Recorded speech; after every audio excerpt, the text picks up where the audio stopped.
Namaskar, welcome to another episode of Beyond Headlines with Akhilesh Bhargava and me, Sujit Nair.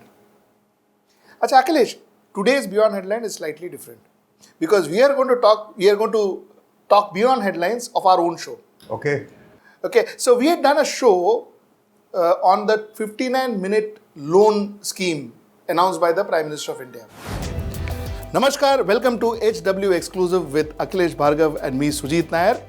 And for the next 10 to 15 minutes, we will try and take you through what exactly is this 59 minutes loan mela and who exactly are the people behind it, and finally, who is benefiting out of this 59 minutes loan mela. A lot of you all must have seen the show. For those who have not seen the show is captioned below. So you can actually go see the show first, and then possibly you will understand this particular show a little better. But for most of the people who have seen the show, we got a fantastic response for that show, Akhilesh. A lot of people wrote back to us saying... I think it went viral. It did go viral. It definitely did go viral. And we got huge amount of mails, huge amount of comments, lot of people writing into us on our emails through our website, so on and so forth. Now, all good mails, all people who praised us, thank you so much. Really appreciate this. This is what keeps us going. And a lot of people who had a lot of questions to ask us. Today, we wanted to spend next 10 minutes answering some of those key questions, Akhilesh. Obviously, I can't answer all of them. We can't answer all of them. But what we can do is we can answer a few of them, which probably will encompass all the other questions that's been asked of us. So the idea being that we will address those few questions. Now, the first question, Akhilesh, that people asked us, they said, look, they put an attachment of a BT Business Today article, which said that this company called Capita World Platform, which finally got the tender of collecting monies and doing this due diligence and whatever, they are an RBI awardee. So how are you saying that they are not deserving it? So, Sujit, first of all, we don't know what the RBI award was.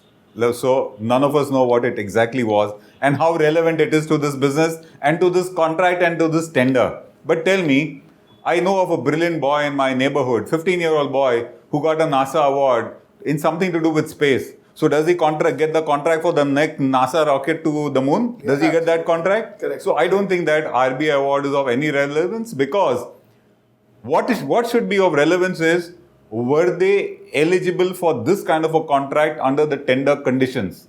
I think that is of importance. This RBI award, etc., is irrelevant to the issue. Good. I'm happy they were good that they got an RBI award, but it doesn't carry any relevance to what we are discussing. So, eligibility is what matters. Correct. Akhilesh, can you throw some light on the actual reason why we say they are not eligible? Yes. We pulled out the tender condition that was the tender that was issued by SIDBI. But we pulled it out. And eligibility conditions are mentioned. I want to read them out. The first condition is the consultant should have been in existence. Consultant matlab Capita World Platform. Should have been in existence in India since April 1, 2012. April 1, 2012.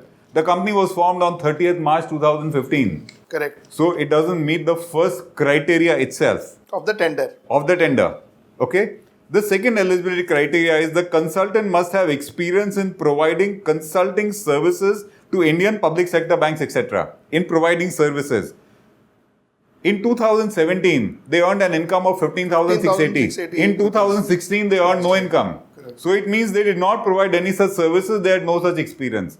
Eligibility condition number 2 not met. Eligibility condition number 3. The consultant should have in-house capability to take up the assignment. If you look at the balance sheet, in 16 and 17, there was no such capability. And that capability cannot be measured, according to me, in terms of fixed assets. It has to be in terms of performance. When they did no business, where did they perform? So where did they have the capability? Let's be clear. My reference is capability to deliver. You can't tell me I had an office building. That is not capability. And anyway, it was not there. The next is the consultant should have cash profit for the last 2 years. In 2016, they had a loss. In 2017, they had a loss. In 17, the loss was 2,50,000.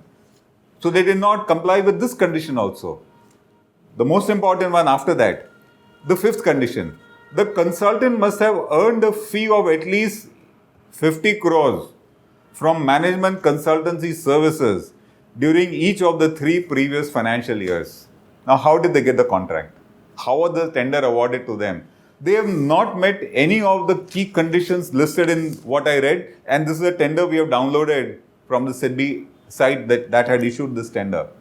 So why was it awarded? So let's come back. Reserve Bank award is irrelevant. Eligibility conditions is relevant. The tender condition did not say that if you got a Reserve Bank award, you are eligible. It meant these conditions. None of them were met, Sujit. Absolutely. The second question that has been asked, and people have mentioned this, is, listen, you know what? SIDBI is part of this company. SIDBI has taken stakes in this company, and PNB Bank has taken stakes in this company. So they are not just a single private unit, but there are a lot of government organizations in this company. What is the fact in that? Now, the fact here is, Sujit, all this taking stake, etc., let's come to the root cause.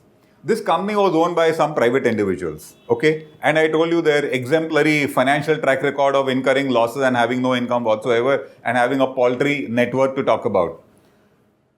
When their income was negative, they were incurring losses. When they had no track record of business, on the basis of prospective income, prospective future income, SIDBI has subscribed to shares of this company and bought shares of 10 rupees at a premium of 119.35 per share. That's what they paid. Does that make sense to you? Absolutely. So, they have become, first of all, shareholders by paying a huge premium. Money was provided. The second, they are, I think, 54% shareholders now. But the private ones still are 46%. I have a question. Where was the need to do this? Identify the organization, let's say, that does this kind of data processing for maybe State Bank of India. I'm taking names because I'm talking big organizations, credible consultants with a capability that they are trying to mention here and also meet all these criteria. Why did they not give it to them? Where was the need to do all this? That you identify a company owned by cronies, which is loss making, does not meet any of these parameters of eligibility in the tender conditions, give them money at a premium and then give them the business. So how does that get justified? So if anyone says SIDBI is a shareholder, it's all an afterthought designing done. In simple language, this and even if SIDBI became a shareholder, I want to come back. Even after this, do they meet the eligibility criteria when the tender was announced? Still they don't. So Akhilesh, like I was saying, this is the typical definition of crony capitalism. Yes. Typical definition of crony capitalism. I identify my crony, I give him capital, I give him business. Correct. Absolutely. Okay. Question number 2. Finished. Question number 3. The question number 3 is something that even I have a point of view on. The question number 3, Akhilesh, is a lot of people wrote back saying that, so what if you are giving 1,000 rupees? It's okay, because those guys are actually assessing your documents, doing the due diligence, they're collecting your documents. First thing, Akhilesh, till date, I have not seen a credible bank, any credible organization, take money for in principle agreement of anything. Once you agree, once you pay the money, then your processing fee is deducted from it. That is how normally things happen. Okay, in principle, because we believe that we are giving you money, we could give you money, we may give you money, I don't know, the money could be given to you. For that kind of a letter, nobody takes any fee. Am I right? See, and application fees, first of all, this came as part of relief package given by the Prime Minister Modi to the MSME organizations. Application fees meant to go to a private organization which gives out a in principle sanction which is not worth the paper it is printed on, does not give any feeling of a fair, judicious or ethical approach.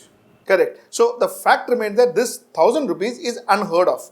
Yes. Taking money for an in principle, I repeat, taking money for an in principle approval is unheard of. By any credible organization. By any credible organization, absolutely. Yeah, local brokers and local touts and all may take it. That I don't know. We don't want to comment on that. But for a credible organization, especially when this is coming from the government's, this is launched by the government of India, none other than the Honorable Prime Minister of India, taking this 1,000 rupees, it is actually 1,180 rupees, but we do agree 180 rupees is the GST. Taking 1,000 rupees just doesn't justify an in principle letter. This is what we believe, and I think this is what we've been saying. It was meant to make the cronies rich. Correct, absolutely. Now the fourth question. The fourth question, Akhilesh, that is being asked is collateral. Of course, they should take collateral, because if they don't take collateral, we'll have more NPAs. We completely agree to that. We completely agree. In fact, one of our points was that, listen, you know what? It is dangerous to dole out loan like this, because at the end of the day, we'll have to pay it. Common Indian citizen will have to pay it. NPAs will get created. NPAs will get created. We said the same thing. Our question was, when you stand in a podium, and especially in the office of the Prime Minister, when he stands and says, listen what, this is a Diwali gift where I am ensuring that, you will get loan in 59 minutes. If I have to give my collateral, I get loan anyways. I would get loan anyways. I don't need a scheme for that. Take the collateral, go to a bank, give the collateral. Collateral is worth it, you will get a loan. What is the scheme all about? The other point is, Sujit, as soon as you talk about a collateral, then that 59 minutes mein loan milega is no longer valid, because if I go to a bank with a collateral, which may be a house property, its title verification, valuation, eligibility to mortgage, etc., it takes weeks and months. Correct. So then, where is the 59 minutes? And secondly, what is the scheme all about then? Yes. If I have my collateral, then what was the relief? I have my collateral, I go to a bank, I get it. Let me point out, it was overdue to give relief to the MSME sector. They were starved of liquidity. The likes of Mr. Gurumurthy is on record stating that MSME and the MSME sector has suffered immensely because of GST and demonetization. It is the government itself which now is on Reserve Bank's case saying increase liquidity to the sector. We are completely for this kind of a giving of a loan. It is a methodology that we are talking about which is flawed. It is the methodology. It is like a loan mela. We are against that because you are again creating an NPA part 2 as we call it. Correct. We are so that's exactly Yes. what the point is. The point is we are not against any bank taking collateral. We are not against relief being given to the sector by way of infusing additional liquidity. Correct. Do it in the right way. Correct, but do it in the right way. So that is as far as collateral is concerned. So if somebody is paying collateral, then they would anyway go to any bank and get the loan. And a lot of banks today are talking about 30 minutes loan. Lot of banks, if you can see. In fact, we have done a show on that they are doling out loan as that was before Consumer this was products. They are doling out loan like Maggie 3 minutes noodle. Come 30 minutes loan and 20 minutes loan. And there are hoardings out there, especially in Bombay, we find a lot of hoardings where you have 20 minutes loan and 5 minutes loan and 3 minutes loan. So we completely agree to a lot of people who wrote back and say collateral is necessary. Of course, we say collateral is necessary, but our questioning is, what we question is the way it was projected. The way it was projected is as if you type, you fill in your papers, you fill in your something, and your loan paper comes in. So that is what we were questioning. Last but not the least, a lot of people said, look, you know what, you see everything else, but you don't see the convenience. You at least get in paper that agreement. In principle agreement you get in paper. Isn't that convenient? All your documents are checked in 59 minutes. What do you say to that, Akhilesh? Sujit, let's look at what is material.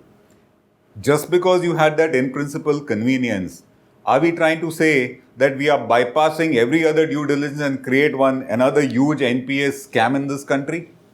So just for the sake of convenience, it doesn't mean that you bypass what are proper procedures. A procedure is a procedure. Due diligence is a due diligence. You cannot be bypassing it. I mean, tomorrow you'll come up with a scheme saying, oh, where is the need to do anything? Passport office band karo, just go on, apply, and you'll find many Bangladeshi illegal nationals have taken passports in here because you wanted to give convenience. I don't think in an area where due diligence is needed, where verification is needed, where appraisal is needed, can you try to sacrifice it at the cost of convenience? I don't subscribe to it. Otherwise, start giving passports on just filing. Then see how many illegal immigrants take up passports from India. So I don't think that really holds water. One thing that I needed to point out in this was, which I think was a question that had come, Sujit, was that, you're overestimating the amount of applicants. Yes. Okay? Yes. The point is, if you go to the site of the Ministry of MSME, the MSME ministry states that there are 6 crore 33 lakh 80,000 MSMEs in India. They are all cash starved. Wouldn't you find crores of them applying from the way it was marketed and projected? Correct. They would. So if we are saying that over 1 crore have applied, we might be wrong. They might be even much, much more. Correct. Because the MSME base in India, as per the official statistics, is 6 crore 33 lakhs 80,000. Correct.